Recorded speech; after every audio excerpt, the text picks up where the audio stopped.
एक रात सोने के पूरे 1 लाख रुपए दूंगी, चलना है तो बता। अरे रुकिए मैम साहब, इधर आइए।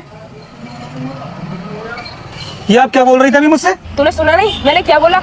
एक रात सोने के पूरे 1 लाख रुपए दूंगी, चलना है तो बता। अरे मैम साहब, आपको बिल्कुल भी तमीज नहीं है क्या, जो आप मुझसे ऐसी बातें कर रही हैं? मैंने कौन सी ऐसी बात कर दी तुझसे जो तू मुझे तमीज सिखाने लगा? मैं तो तेरे फायदे की बात कर रही हूँ। और वैसे भी तू यहाँ पर कितने पैसे कमाता होगा? महीने के 10 से 12 हजार रुपए, और मैं तो तुझे एक रात सोने के पूरे 1 लाख रुपए दे रही हूँ। देख ले, अगर तेरी इच्छा हो तो बता मुझे, वरना मैं किसी और से जाकर बात करूँ। लेकिन मैम साहब, आप तो शादीशुदा हो, आपके हस्बैंड इतनी बड़ी कंपनी के मालिक हैं, फिर आप मुझसे ये सब करने के लिए क्यों बोल रही हो? और अगर आपके पति को पता चल गया कि मैं एक रात आपके साथ में सोया हूँ, तो मेरी तो नौकरी ही चली जाएगी। अरे मेरे पति को कौन बताएगा? मैं तो बताने वाली हूँ नहीं।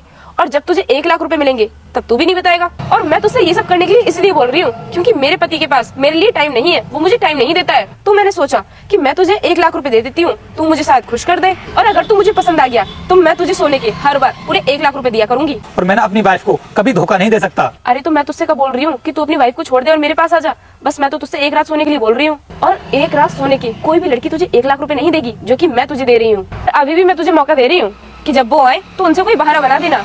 मैं तुझे एक रात सोने के पूरे 1 लाख रुपए दूंगी। क्या हुआ रोहित, इतनी जल्दबाजी में क्यों बुलाया मुझे? अरे साहब, मैं क्या बताऊं आपके लिए, मैम साहब ने मुझसे ऐसी बात कही है कि मुझे तो बताते हुए भी शर्म आ रही है। अनुष्का, ऐसा क्या बोल दिया तुमने इससे जो मुझे बताने में भी हिचकिचा रहा है? मैंने तो कुछ भी नहीं बोला है, तुम खुद ही पूछ लो ना इससे। अरे रोहित, बताना तू मुझे, क्या हुआ?